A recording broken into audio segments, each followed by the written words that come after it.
The indigenous people of the land are the Israelis, are the Jews. From New York City, I'm Stephen Shalowitz, and this is the One Way Ticket Show. There are several falsehoods that you feature up explicitly in the book, Melanie. And there's just one or two, before we move on to a couple other subjects, that I wanted you also to respond to as well. We have a very global audience. We have many listeners, in fact, in the Middle East, and I think they might not be familiar with some of the facts that you've put forward in the book, which I hope that you'll share right now. In one of the falsehoods that you have here, and for anyone with the book, it's on page 79, the Palestinians are the indigenous people of the land. So if you can briefly share the facts there and how someone should respond to that falsehood. The idea that the Palestinians are the people whose land it was, the idea of Palestinian identity at all, is an invention. It was invented by being cooked up between Yasser Arafat, the Palestinian Liberation Organization terrorist leader who was born in Egypt. He was an Egyptian, cooked up between him and the Soviet Union in the early 1960s.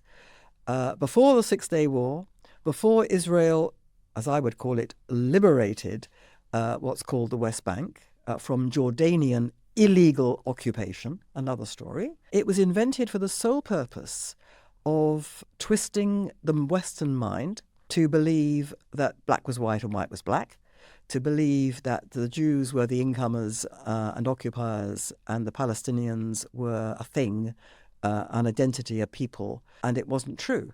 Palestinianism, Palestinian identity, was invented solely to destroy the state of Israel and, worse, to steal from the Jews their own history in the land of Israel. And it was stolen. The attempt has been made to steal it physically. It's very well documented. The astonishing archaeological excavations in Jerusalem, in particular, but elsewhere, which have excavated hard physical evidence of the ancient Kingdom of Judea, the ancient Israelites. It's been excavated painstakingly in the Temple, beneath the Temple Mount and in other archaeological sites. Much of that was stolen by the Arabs, by the Palestinian Arabs, and dumped in the garbage in order to conceal the evidence of Jewish indigeneity. This is wicked stuff. It's never reported in Britain or the diaspora. So this is a long way round. This is the long story. But what I've said in the book is, you don't give people a long history. What you can do, if you do a little bit of preliminary research and commit it to memory, there are a number of Arabs and even people who call themselves Palestinian Arabs who have said it openly. There was never such a thing as the Palestine people. We invented it in order to destroy the Jews. They've said it. I've quoted And you've quoted it in the book. Yeah, there they are. So you don't have to go into the history. You have to just say, they themselves have admitted it. It's a lie. You have been conned. And to add on, there were always Jewish communities. Yes. The land. Absolutely. Jerusalem, Sfat. Absolutely. And Jerusalem had a Jewish majority from the mid-19th century. And as you say, the Jews never left the land. Sfat remained, I think, a almost continuous community, and there were other small communities where Jews remained from the moment of the exile. They never left it. So yes, that's absolutely correct. One other falsehood, you referenced it a bit in our conversation already, but the response that you would have to the falsehood, there can be no peace without a Palestinian state. The falsehood being there can be no peace without a Palestinian state. Would that were true, because then it would be very easy to make peace. And the fact is that if it were the case that a Palestinian state would bring peace to the Middle East, that would have been the case in the 1930s. That was the first time that it was offered. It was offered to them in the 1930s when the British reneged on their binding legal duty to settle the Jews alone in the ancient land of Israel, and they offered part of that land. I think it was actually geographically the majority of it, but a very significant part of it, to the Arabs, to have a state of their own alongside the still-to-be-born state of Israel. I may interrupt. After having given the Arabs the Hashemite kingdom of Jordan. Yes. Well, so you could say that was, in fact, the first two-state solution. Yes. In 1920, the San Remo Conference, the post-First World War great powers, the international community, the precursor to the United Nations, said that the land of Palestine should be resettled as the Jewish homeland. Now, what was the land of Palestine at that time? It consisted of what is now Israel, the so-called West Bank, Gaza, and what is now Jordan. Along comes Winston Churchill, great friend of the Jews, but nevertheless, realpolitik dictated that he chose to offer the Hashemite clan what is now Jordan. It was 3/4, roughly speaking, of that land of Palestine, and he gave it to the emir, the Hashemite emir, and that became Transjordan, which then became Jordan. So you could say that is Palestine. Palestine is Jordan. Jordan is Palestine.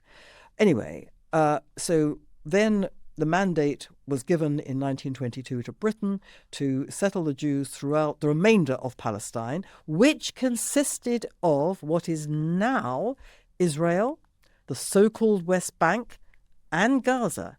The Jews alone were given by the international community the right to settle all that land. Okay.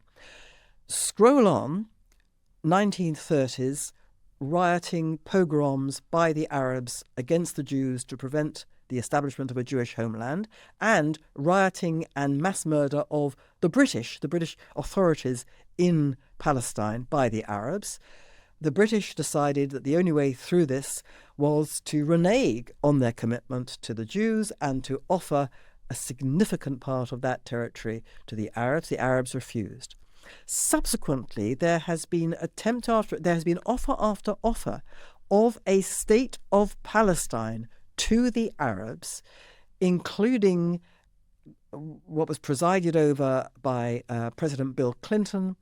And he has given evidence on, you can see it on video, it's on YouTube, or it's on video on social media, how he says he was betrayed because he says we offered them, something like more than 90% of what they were asking, virtually everything, every part of that territory they were asking for and demanding was offered and agreed to by Israel. Agreed to. Every offer of a state of Palestine to the Arabs was agreed by Israel, or even offered by Israel. And every time the answer was not only no, but a renewed campaign of terrorism or war. So it is not true, it's demonstrably not true that a state of Palestine is the solution to this impasse. What is demonstrably the case is that the requirement, the demand by the so-called Palestinians is for the extinction, the destruction, the eradication of the State of Israel. That is what Palestinianism is, and that's what they mean when they say they want Palestine. That is what Palestine means. So anyone who supports the Palestinian Arab agenda, anyone who supports it, whatever they think they're supporting, they are supporting the extermination of the State of Israel. And that is the answer. And before we move on, the name Palestine, we should probably share with our wonderful audience. The fact is, it was imposed by the Romans as a term of contempt for a land which was Judea, because they wished to, the Romans wanted to completely extinguish the evidence that this had been the homeland of the Jews. They wanted to humiliate the Jews and remove them completely from even the linguistic memory of the land when the Romans exiled them, conquered the land, destroyed Jerusalem, destroyed the temple in Jerusalem, and the Jews were all forced into, or most of them were forced into exile. So it was imposed upon that land by the Romans. And then it wasn't really called Palestine. I mean, it was then occupied by a series of conquering cultures, including Muslims, including Arabs, different, not necessarily the same, including Christians. And then there was a long period, I think it was 3 centuries, something like that, when that land was conquered and occupied by what we now call the Turks. It was called the Ottoman Empire. And the Ottoman Empire divided up this whole area into, I think they were called vilayets. They were sort of regions or areas. But it wasn't called Palestine. And then when the Turks lost control of that empire, when that empire collapsed after the First World War and the great powers then took over the region, they then called this area Palestine again because it was a kind of convenient, I suppose they thought it was a neutral term.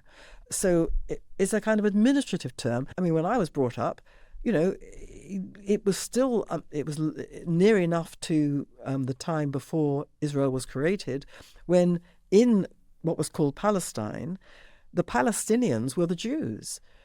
All the apparatus of civil society, the newspaper, the Palestine National Post, which became the Jerusalem Post, Palestine National Fund, this was all Jewish. Yeah. Palestine Airways, Jews. Exactly. Gold Meir said that she was a Palestinian when she was there. Yeah. The Palestinians were the Jews. Yeah. Nobody called Arabs Palestinians. They were Arabs. Yeah. They were the Palestinians, who were the Jews, and they were the Arabs. So, we've gone through a kind of linguistic legerdemain, a magic trick to confuse people. And people are, averagely ignorant of history. They haven't got a clue that they are being conned.